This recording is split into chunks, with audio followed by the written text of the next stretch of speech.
там на видео не засняли, но если вы видели, как другие студенты реагируют, это было очень красиво, это было очень атмосферно, всем понравилось. Музыка коюп койгон окшойт десем, ушул эжеке менен группалашым ырдап аткан экен, андай аябай башкача болду да, чынында эле өтө жакшы ырдап коюшкандан. Эжеке саакта чынап эле серьезно абдан бизге требовать этет бардыгын. Анан ырдаганда эжекенин өзү мындай тараптан карасаң өтө назик, аял дегендей да, женственная. Чындап эле эжеке аябай жаш көрүнөт. Ошентип ойлосо эже мен чоң көрүнөм ушундай да.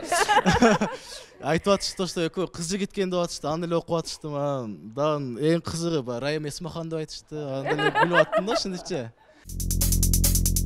Ооба, ошентип эме отурган жерибизде нон карасаң десе тийишип, ооба азыр ошол менен сүйлөшүп атат, жүрүп атат деп тийишип. Научусь тебя любить, я научусь любить, но каждый день тебе я это буду говорить. Не оставляй меня одну, не отдавай меня ему, об этом я так молюсь.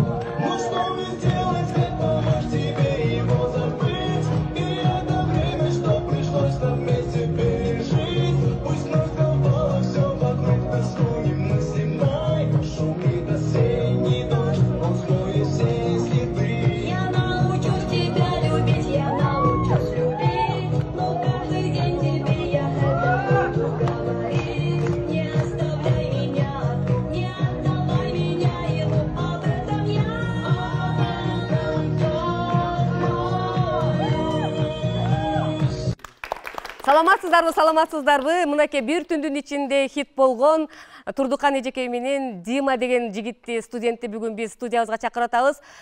ТикТокто негизинен хит болуш оңой эле, бирок жагымдуу, элге керектүү, пайдалуу, анан эл көксөгөн мындай хит болуш өтө эле кыйын да. Бир түндүн ичинде 100 миңден ашуун просмотр, ал эми азыр болсо миллиондон ашуун просмотр болуптур, 1000ден ашуун комментарийлер бар. Сиздерди мен куттуктайм.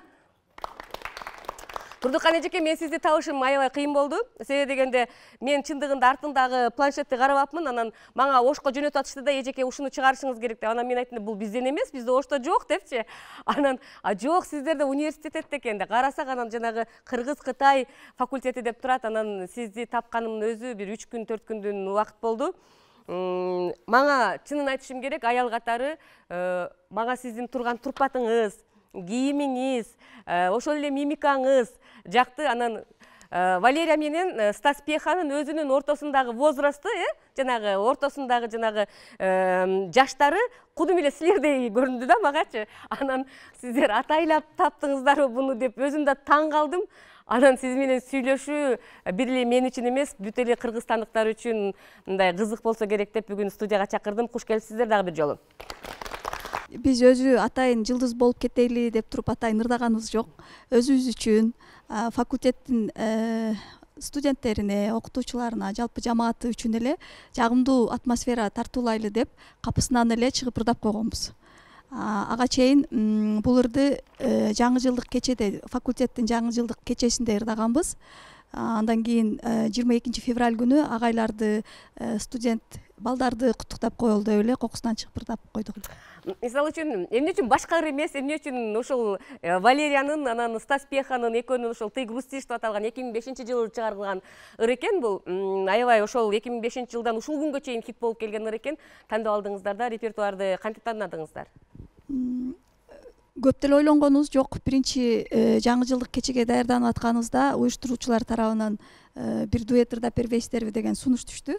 Анан кийин Дима экөөбүз ага чейин бир-эки ырларды көрүп, дуэттерди көрүп, анан кийин ушуну ырдап көрбөйлүбү деп, анан минусовкасын алып, караоке менен бир-эки жолу ырдасак түштү. Анан кийин жаңы жылдык кечеде ырдап бердик. Ошол.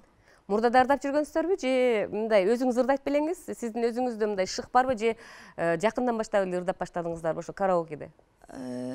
Достор менен, жакын адамдар менен караокеге барып, ырдап, анан коллектив менен отурганда өзүбүз үчүн эле жакшы маанай тартуулаш үчүн эле ырдап жүргөнбүз. Ал эми студентим Дима болсо, факультеттин бүт иш-чараларына, маданий массалык иш-чараларга активдүү катышкан студентибиздин бири.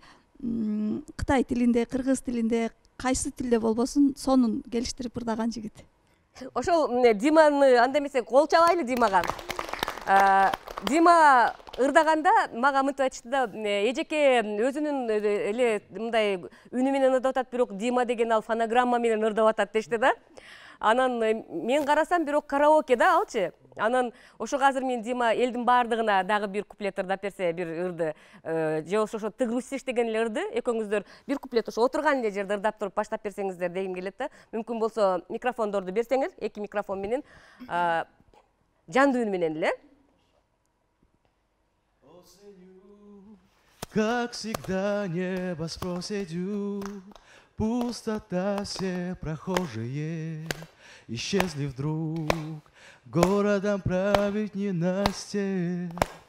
Ты грустишь и глазами печальными провожаешь отчаянных красивых птиц, улетающих так далеко.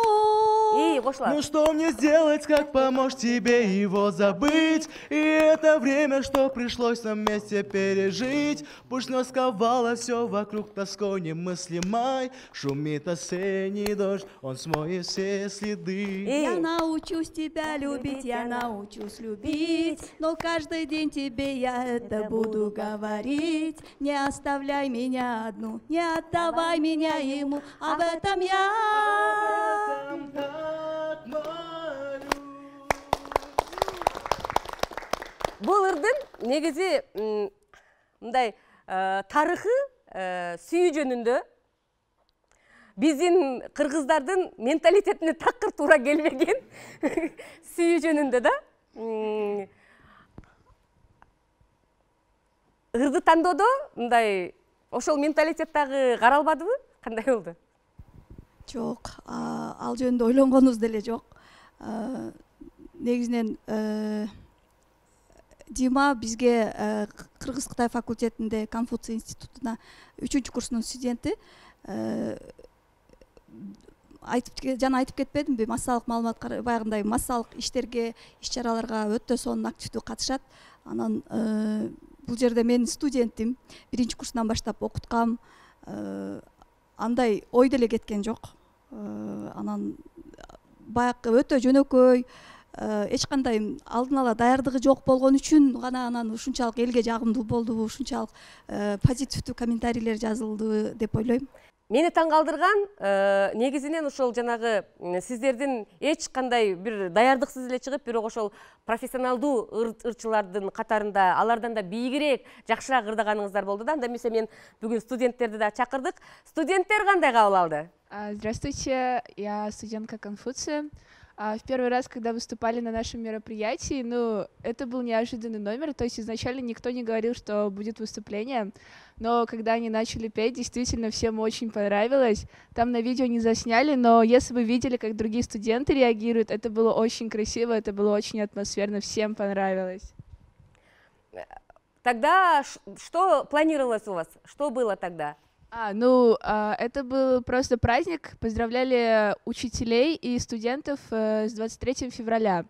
И просто было такое небольшое мероприятие именно внутри нашего института, и не планировалось ничего такого масштабного. Вы тоже там были? Да, мы почти все были там. Ваши эмоции были какими? Все подпевали, песня очень такая популярная, такая простая, всем понравилось. Я тоже сама подпевала, и там некоторые даже танцевали где-то в толпе. Башкалар дагы мүмкүн болсо микрофонду алсаңар.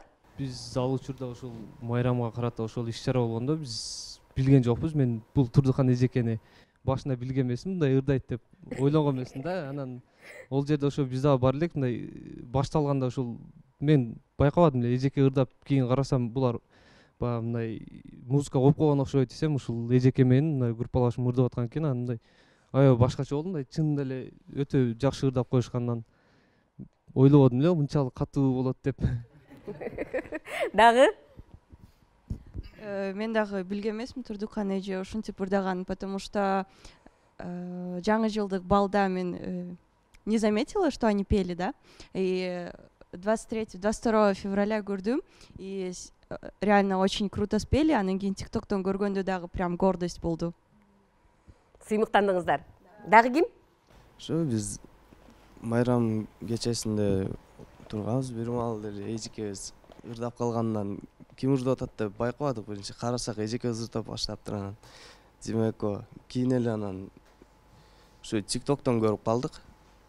Инстаграмга кирсек ушу Omcast деген Кыргызстандын эң эле бир алдыңкы группасы бар Инстаграмда, ошодон көрүп калдык. Ошентип анан группага жөнөтсөк, группабызда факультетте анан ошентип кандай десем. Турдукан эжеке кайсы предметтен сабак берет?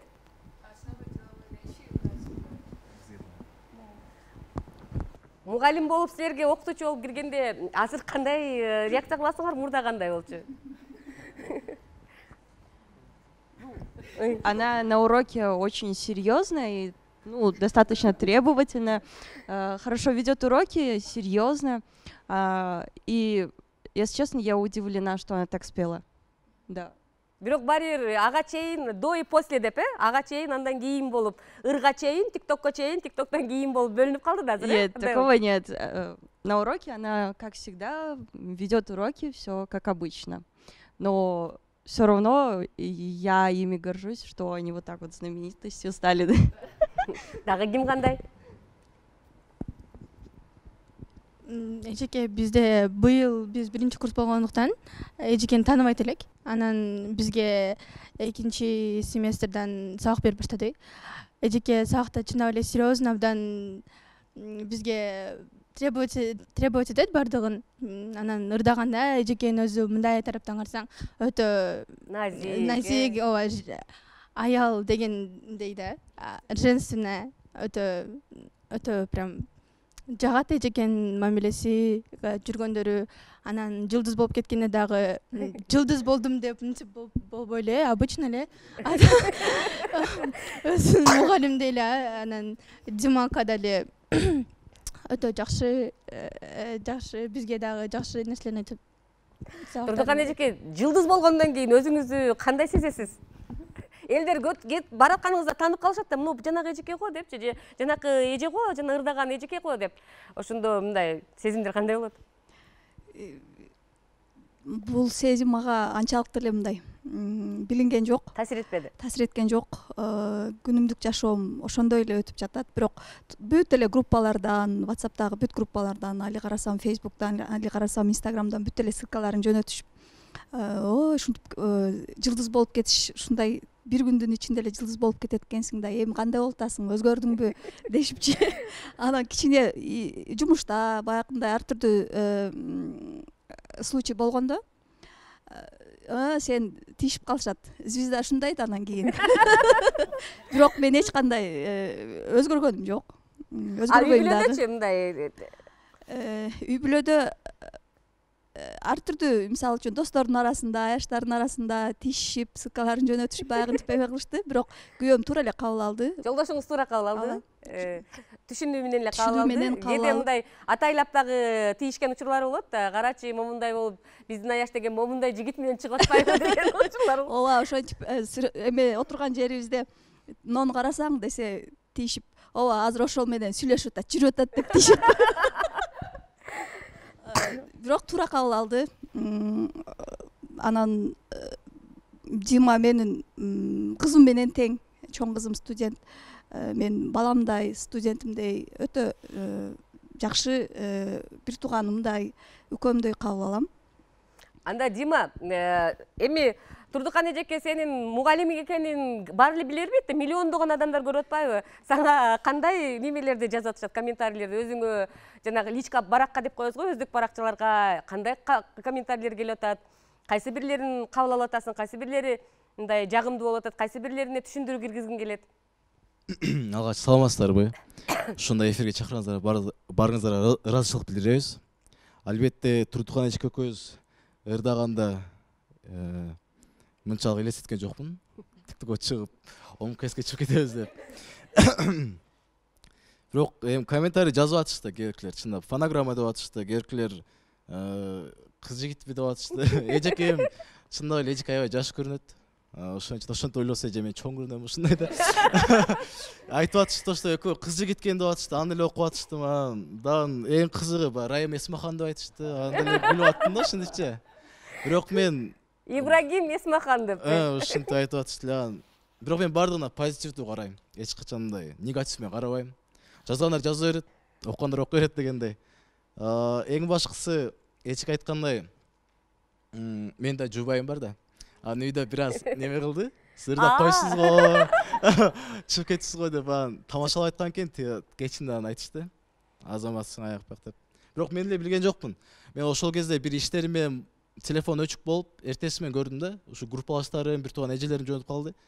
Популярдуу болуп кетсиң го, ОМКСке чыгып кетипсиң го десем, мен башка нерсе менен чыгып кетсем эле десем, эжеке экөөбүз чыгып кетипбиз да, аябай бир башкача шок абалда калдым. Ошентип эле секинип жүрөбүз азырынча. Азыр мен сурандым эле, мындай ооба караокеде ырдаганда жандуу үн менен ырдайбыз. Азыр Кыргызстанда жандуу үн популярдуу болуп аткан үчүн, бирок ошол эле учурда студияга келгенде же болбосо кайсы бир чоң иш-чараларга иштегенде сөз чыкканда, сахнага чыкканда сөзсүз түрдө мындай жазылып профессионалдуу ырдаш үчүн ошондой музыка менен жаздырыш керек да. Анан атайын силерди сурандым эле. Жаздырып келдиңер. Азыр мен студенттерден да суранам да. Биз колдоп туралы, Турдухан эжеке менен Дима бул жакта сахнага чыгышсындагы бизге ошол профессионалдуу түрдө мындай кесипкөй ырчылар кандай ырдаса ошондой мимикалар менен ырдап берсин деп биз коштоп турабыз.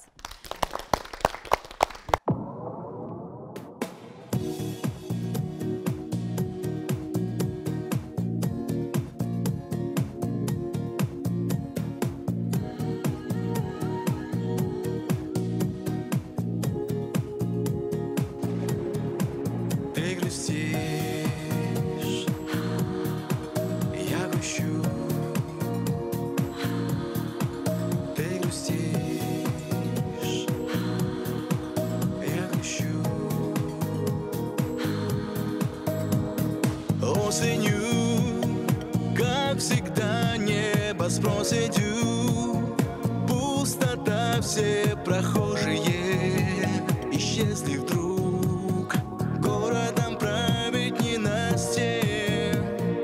Ты грустишь и глазами печальными провожаешь отчаянных красивых птиц, улетающих так далеко. Ну что мне сделать, как помочь тебе его забыть? И это время, что пришлось нам вместе пережить. Пусть ночь сковала все вокруг тоской немыслимой. Шумит осенний дождь, он смоет все следы. Я научусь тебя любить, я научусь любить, но каждый день тебе я это буду говорить. Не оставляй меня одну, не отдавай меня ему, об этом я Так молюсь. Ты грустишь, я грущу. Ты грустишь, я грущу. С горечью понимаем, была в ничью сыграна эта партия, но тем сильней нас тянет сегодня друг к другу. полчаса до полуночи. Мы с тобой словно две свечи, сгорим дотла в бесконечности нашей любви. Ну что мне сделать, как помочь тебе его забыть? И это время, что пришлось нам вместе пережить. Пусть ночь сковала все вокруг тоской немыслимой.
кандайсыздар?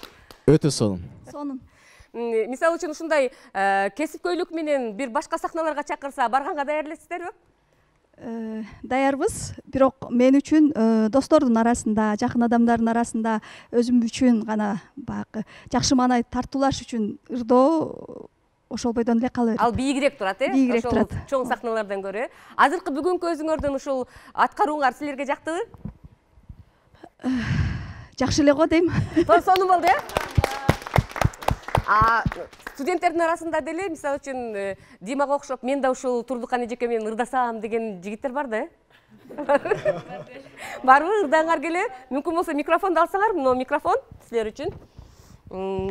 Кайсы ырдаңар келет эле азыр? Мисалы үчүн ушул репертуарда, мисалы өзүңөр жандуу менен эжекелерде болуп ырдап бере аласыңарбы азыр? Бул эжекелердин неме таланты башка да. Эжеке, ошо эжеке биз тааныгандан бери Конфуций институтунда бир неме эжекелердин тобу бар. Ошо 4 эжеке ар дайым ырдап жүрөт. Эми бул эжекелер менен деле ырдагыбыз келет биз. Демек, мынакей эгер ошо иштеги талант чыгарсак. Мынакей көрдүңүздөрбү, сиздер менен ырдай турган студенттериңиз аябай көп экен. Менимче бул ушул жакшы самалыкты мындай жайылтса болобу? Айтайлык ошол өзүңөрдүн университетте, айталы Ош мамлекеттик университетинде мына ушундай самалыктарды жайылтып, студент менен окутуучунун ортосундагы жанагы барьерди жок кылыш үчүн дагы көбүрөөк бири-бирин түшүнүү максатында дагы мына ушундай самалыктарды жасап турса болобу? Биздин Ош мамлекеттик университетине караштуу Конфуций институтунда мындай иш-чаралар көп эле уюштурулуп келет. Студенттер менен окутуучулардын ортосундагы аралык болуш керек. Бирок бир толкунда кеткен өтө жакшы деп ойлойбуз. Биз ушул багыт менен иш алып барабыз да. Мурдагыдай ыкманы токтотуш керек да, мурдагыдай ыкма жанагы ортодо жанагы кандайдыр бир тосмо болуш керек. Анан бул деген ошол барьерден студент өтпөй калыш керек деген маселе азыр эч кандай иштебейт, ал ыкма иштебейт. Тескерисинче студенттер менен көбүрөөк бирге болуп, алар менен аралашкан жакшы. Ооба, себеби студенттерди өзүңө тартып кызыктыруу үчүн, өтүлүп жаткан жаңы материалды жакшы сиңирүү үчүн, студенттер жакшы кабыл алыш үчүн алар менен чогуу кеткенге аракет кылыш керек да. Анан алардын кызыкчылыктарын дагы жок кылып тебелеп салганга болбойт деген көз караштамын менчи. Анда эмесе мен азыр жөнөкөй гана мындай неметким келет да. Азыр сахнадан ким кааласа өзү ошол колуңарга берген го. Мындай өзүңөрдү көрбөйсүңөрбү? Балким ушул эжекелер менен бирге жана болуп калар да, получится может дегендей. Кана? Эжекелер менен бирге да, сиздер менен бирге. Дагы ким чыгат? Чыккыла. Музыканы коебуз кайрадан, өзүңөрдү ошондой неметесиңер да, ойлогулачы кана кандай. Ким чыгат дагы? Биз ырдабай турайлы. Жок, силер да ырдай бересиңер. Көрөбүз да, кана өзүңөр кандай сезет экенсиңер да, ошо Турдукан эжеке менен Диманын ордун сезип көргүлөчү өзүңөрдү. Музыка.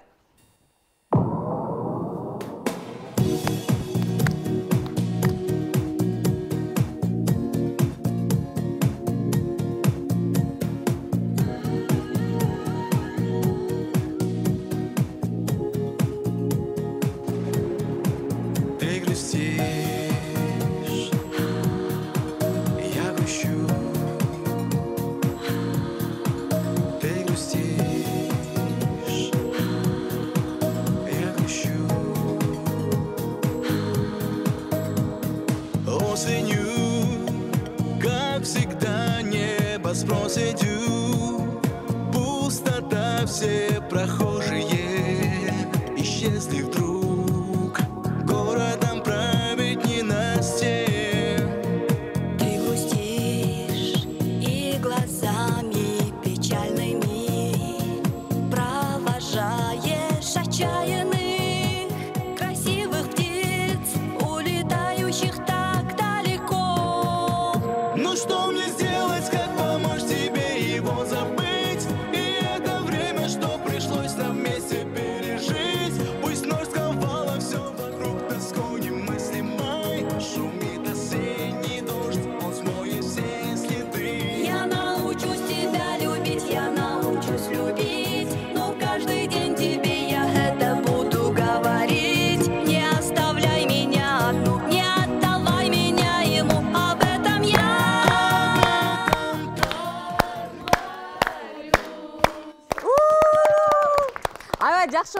Анда эмес отурсуңуздар, орнуңузду алыңыздар, барыңыздар. Негизи мен бүгүн силерди жөн гана жай гана сүйлөшөйүн. Эжеке менен таанышайын, эжекенин студенттери менен таанышайын, элди мындай элге маалымат берейин деп чакырдым да бүгүнчү. Мен купулума толгон нерсе Турдукан эжеке силерди ушунчалык жакшы көрөт экен да, анан силер дагы эжекеңерди аябай жакшы көрөт экенсиңер. Бул мен үчүн ушундай жакшы атмосфераны түздү да бүгүнкү студиябызда. Анан мындан ары ошол достордун арасында эле ырдайм деп атасыз да. Анан мисалы биз иш-чараларга чакырсак келип бере аласыздарбы? Сураты эжеке келебиз. Буюрса, Кудай кааласа келебиз. Силер? Мен да келем, Кудай буйрса. Демек биз менен иштешкенге даярсыңар, Даярбыз. Башында эле мен ошол хит болуп Инстаграмда, ТикТокто чыгып 2-3 күндөн кийин 24-25-теринен башталды да. Февралдын. Ошондо эле мен айтканмын, Дима, сенин талантың бар. Слух өтө сонун да. Кытайча ырларды деле без акцент, орусча, кыргызча, кандай тилде болбосун, сонун ырдайт. Анан сен өзүңө жол ач. Ушул бойдон ар түрдүү баягындай сунуштар түшүп кала турган болсо, ушул бойдон калтырба, ошол сунуштарды принимать эт. Клип тартабыз деген спонсорлор чыкты, клиптерди тарт, дальше кеткин деп сразу эле айткам. Демек, колдоо көрсөтүпсүз, бирок ошол эле учурда, кээ учурда ошончолук атайлап жасасаң деле, элге жагымдуу болбойт да, эл ошондой көтөрө бербейт да. Бирок силердин ошол бир ошол ырыңардын кичинекей эле бир баягы бир эле үзүмүн алып чыгарган ошол ТикТоктогу сиздердин ошол элге берген маанайыңар профессионалдуу ырчылардан дагы ашып өткөндүгүн биз бүгүн моюнга алышыбыз керек да. Анан Диман айтып атпайсыңарбы, башка тилдерде да сонун ырдайт депчи, кайсы тилдерде ырдайсың дагы? Өзү негизи бизде Конфуций институтунда өтө көп майрамдар болот. 23 февралдан көптөгөн майрамдар болот. Ошондо Кытай тилин ырдап берсе, Кытай тилин жаттап ырдайм. Кыргызча ырдап берсе, кыргызча ырдап берем. Азыр бизге кайсы тилди ырдап бергиң келет? Кытай тилинде ырдап берейин, ушулар менен баардыгын биргеликте. Келгиле? Пыңйо ичи деген да. Пыңйо деген Кытай тилинен которгон дос деп которулат. Ошодон бир куплет припевно ырдап берип коелу, баардыгыбыз чогуу. Келиңиздер. 1, 2, 3. 朋友一生一起走，那些日子不再有。一句话，一辈子，一生情，一杯酒。朋友不散不淡过，一生朋友你会懂。也有伤，还有痛，还有我，还有我。 Араңарда дагы Димага окшоп ырдай тургандар барбы? Бекмырза, сен кайсы ырды ырдап бересиң азыр бизге? Бир куплет болсо да ырдап бербейсиңби? Бүгүн ырдай турган күн экен. Жалпы ырларыңар барбы? Ырдап бергиле? Жамалы белең берметтин, жабыркап жүрөк дегдеттин. Кароосуз калган кайыктай, кайыр кош жаным мен кеттим,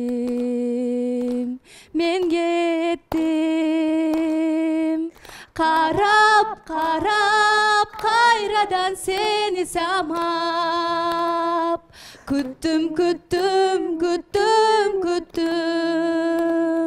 жалым жалгыздыктан жадап бүттүм. Дагы ким? Араңарда барбы дагы таланттуулар ырдайм дегендер? Ырдап бергиле.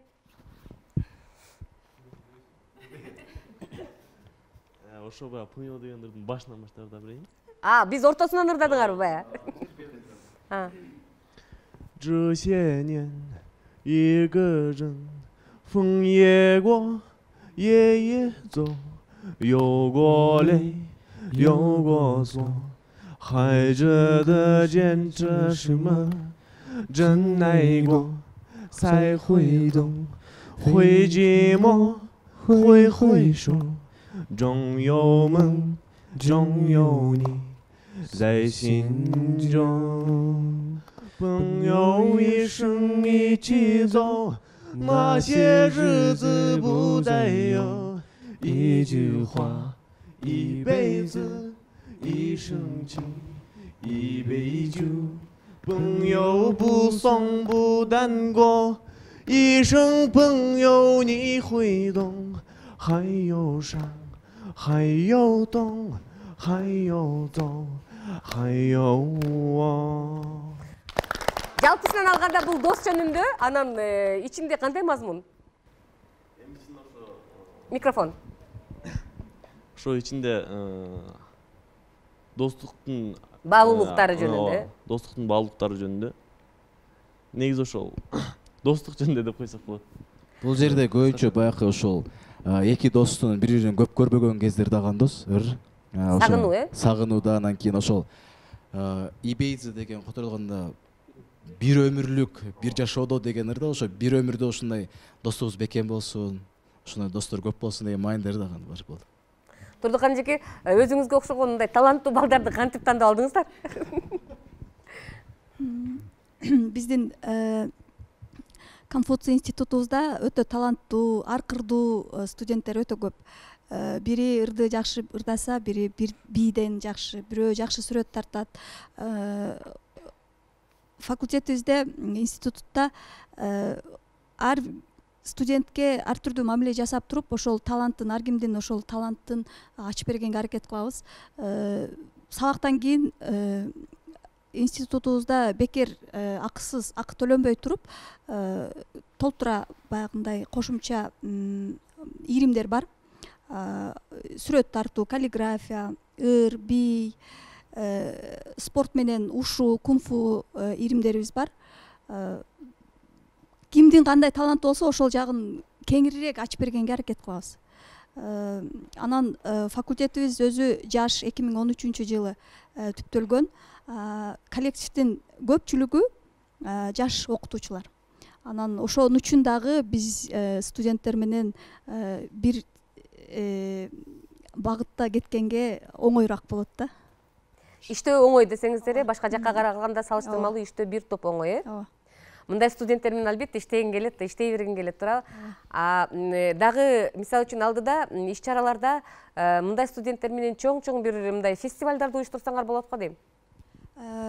Конфуций институту жыл сайын 2020-жылдан баштап 2019 ковидке байланыштуу бул массовый иш-чарабыз токтоп калды. Бирок жыл сайын бизде буга чейин жыл жыйынтыктап келгенбиз. Чоң драм театрда, Бабыр кинотеатрында жыл сайын отчеттук концерттерди бергенбиз. Буга чейинчи Конфуций институтунун отчеттук концерти жыл сайын берилип келет. Быйыл дагы ушул самалыкты улантабыз деп пландаштырып жатабыз. Жылдын аягында студенттердин аркырдуу таланттарын ыр, бий, кытай тилинде, кыргыз тилинде, англис тилинде бүт таланттарын ачып бергенге аракет кылабыз. Бишкектеги элчиликтен, чоң кытай компанияларынан, түштүктөн, Кыргызстандын ичинен, андан сырткары чет жактан дагы Кытайдын өзүнөн дагы атайын коноктор келип туруп, ошол жерде чоң концерттик программаны берип келгенбиз буга чейинчи. Пландаштырып жатабыз, быйылкы жылы сөз кылабыз депчи. Мисалы үчүн ошол Конфуций факультетинин, институттун өзүнүн гимни барбы? Жалпы Ош мамлекеттик университетинин гимни бар. Анан Конфуций институту негизинен Ханьбань фонду тарабынан көзөмөлдөнүп турат да. Анан бирок өзүнүн гимни жок экен. Барыңыздарга албетте келип бергениңиздер үчүн сиздерге чоң ыраазычылык билдирем. Бизди бүгүн көрүп отурган элдин баардыгы өздөрүнө кумарланышып, дагы бир жолу ошол эмоцияларды кайра кайтарып алды деп ойлойм. Анан сөз соңунда дагы мен ушул силерден сонун бир жагымдуу, сонун музыка менен, ошол ыр менен бүтүргүм келет да. Анан азыр кайсы ыр менен бүтүрүп берели деп турасыңар Турдукан эжеке? Келип бизге маек куруп, ушул балдарды кошо алып келип, ошол эмоцияны элге тартуулаганыңыз үчүн сизге чоң ыраазычылык билдирем. Дима, кайсы ыр менен бүтөлү деп турасыңар? Омардын Кыргызстан деген ыры менен бүтүрүп коелу. Анда баштадык. Тарыхы бар нечен, ынтымагыдайым бекен, ала тоо бешигим башын ийип тазим этем. Керемет аймагы, желбиреп турсун байрагың, булагын ташарып булбулдай сайрагың. Кыргызстаным, о Кыргызстаным, билемин бир өзүңдү ырыспагым, өзүңсүз арнайт дагым. Кыргызстаным, о Кыргызстаным, керекпи бир өзүңө арнайм жаным, аябай тамчы каным. Мынакей урматтуу телекөрүүчүлөр, бүгүн Конфуций институтунун ушундай таланттуу жаштарын жана ошондой эле таланттуу эжекеси Турдукан эжеке менен биз таанышып алдык жакындан. Анда эмесе кийинки дагы ТикТокко чыга турган болуп даярданып келишет. Дагы мындан ары дагы сиздерге ийгиликтерди каалайм. Аябай сонун болду, бүгүнкү күнүңөр жакшы өтсүн. Турдукан эжеке, сизге окшогон ушул тарбиячылар, сизге окшогон мугалимдер, сизге окшогон жашоодогу тарбия берүүчү инсандар көп болсун.